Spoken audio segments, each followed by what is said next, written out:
European river cruise in the middle of the winter. Good idea or no? And cruise passengers complaining about being in YouTube videos? In this week's edition of Sunday Sofa Time, we're going to talk about both of those things, so stick around.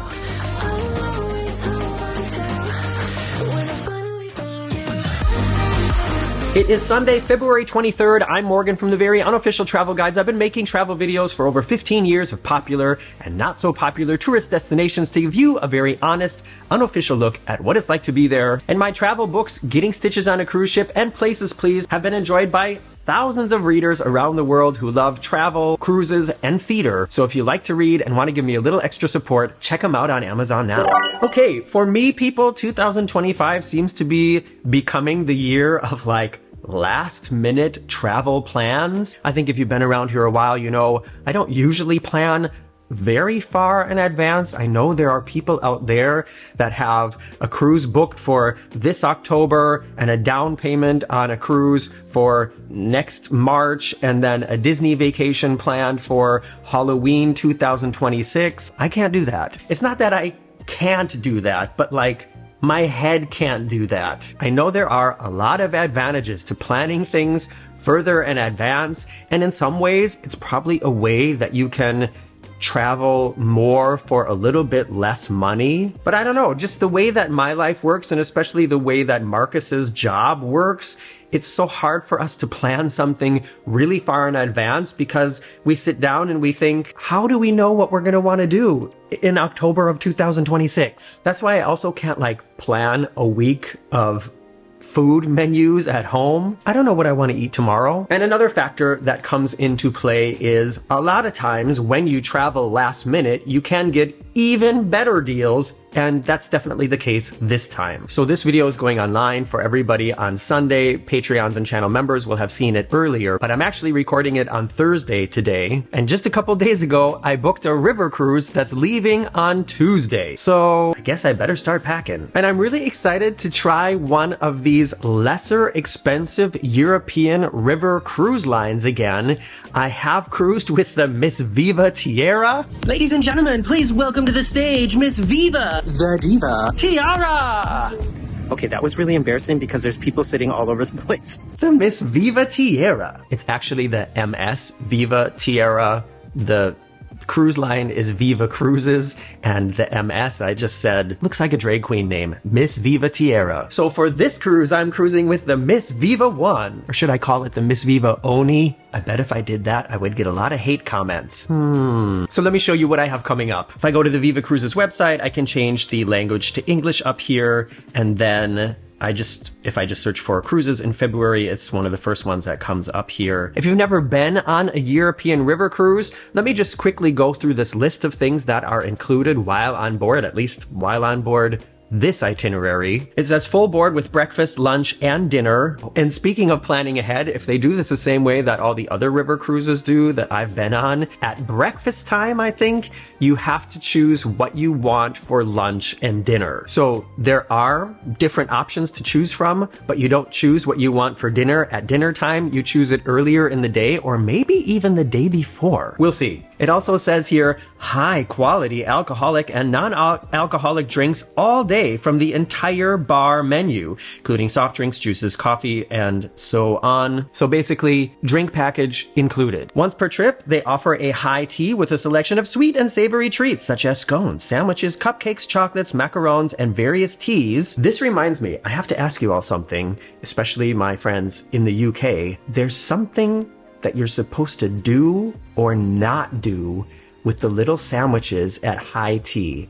And I can't remember now what it is. You're either supposed to eat them with your fingers and not use a knife and fork, or you're supposed to use a knife and fork and don't dare touch them with your fingers. What's the right way to do it? Let me know in the comments. This is something that I don't remember having on my other river cruises, but it also says that there is a daily, freshly stocked mini bar that's included. I really like the reusable Viva water bottles that I got on my last Viva cruise, but I think I lost the one I had, so I'm excited to get a new one. And Wi-Fi and gratuities are also included, so that's a lot. I booked the cheapest cabin available, which is one of these cabins that is sort of at the water level with windows that are at eye level that don't open. I think it's basically the same size as the other standard cabins on board, but the other cabins have like a panorama window that you can open on one side, and they call that a French balcony. And because I got this on the Industry Insider's discount website, I'm not officially allowed to tell you what the price was that I paid for it, but I can tell you the total price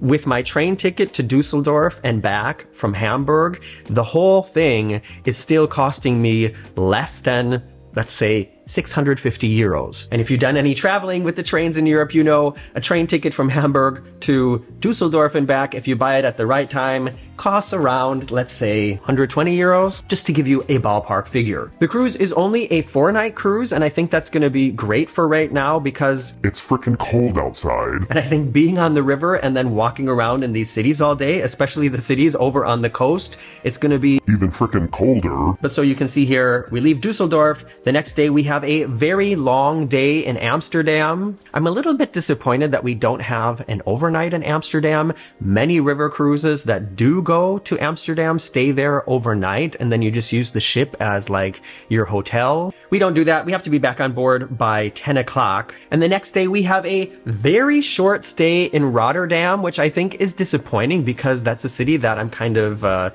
looking forward to seeing. But if we get there at 6 in the morning, nothing's going to be open until like 10, and then we have to be back on board by noon. So it's going to be like walking around a cold city where there's nothing open. And on the same day, and this is something that people who have only done ocean cruises will maybe be surprised by, we stop at a different port in the same day, and that is Dordrecht. I don't know a single thing about Dordrecht, but let's see what it says here on the website. It says, the Dutch city of Dordrecht is a former trading city thanks to its location on the water. This past can still be felt in the town today, be it in the historic city center, at the harbor, or in one of the several museums. Also worth seeing is the Grote Kerk and the Augustinian monastery of the 13th century. A walk through Dordrecht is the best way to discover the history of the place.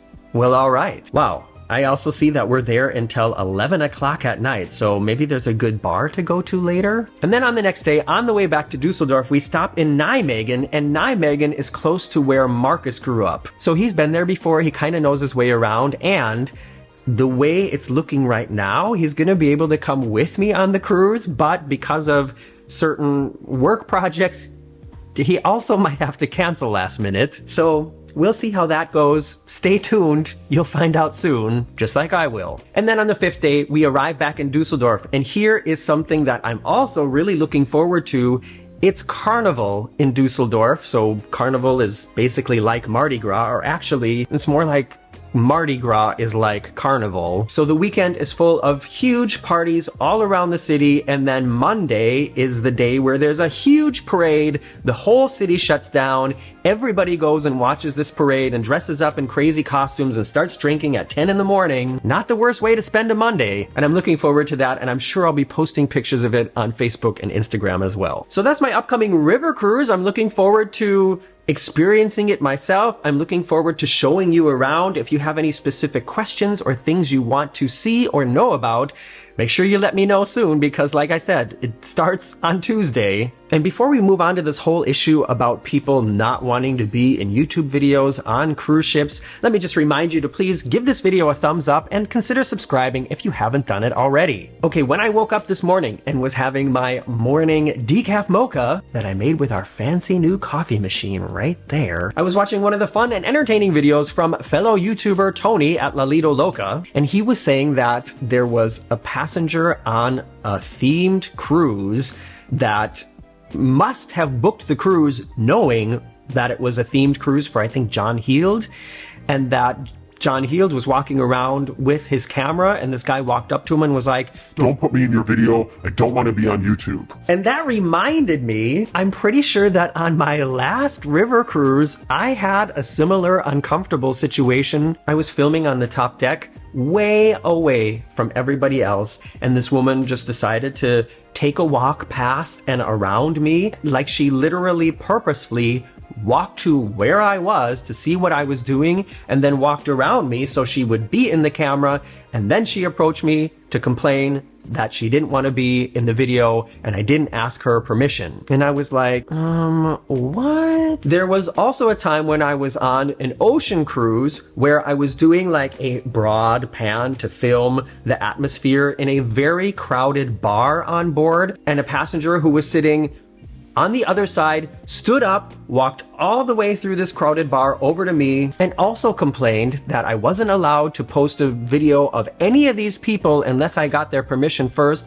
and especially not her, because she was cruising with somebody who wasn't her husband. At that time, I did a little bit of research, and as far as I know, these are still the guidelines, at least in the EU, or maybe it's in Germany specifically. You are allowed to record a group of people to post on the internet. A group is 6 people or more, as long as not one individual person is the focus, if they are doing something that could be detrimental to their well-being or their job or welfare. So like, if you're filming a bar and there's 5 people sitting at the bar and 1 bartender, that's 6 people, that counts as a group, no problem. If the bartender's like picking his nose and flicking it at the people at the bar, that would be something detrimental, and from what I understand, that's not allowed. And if it's just like one person singing karaoke,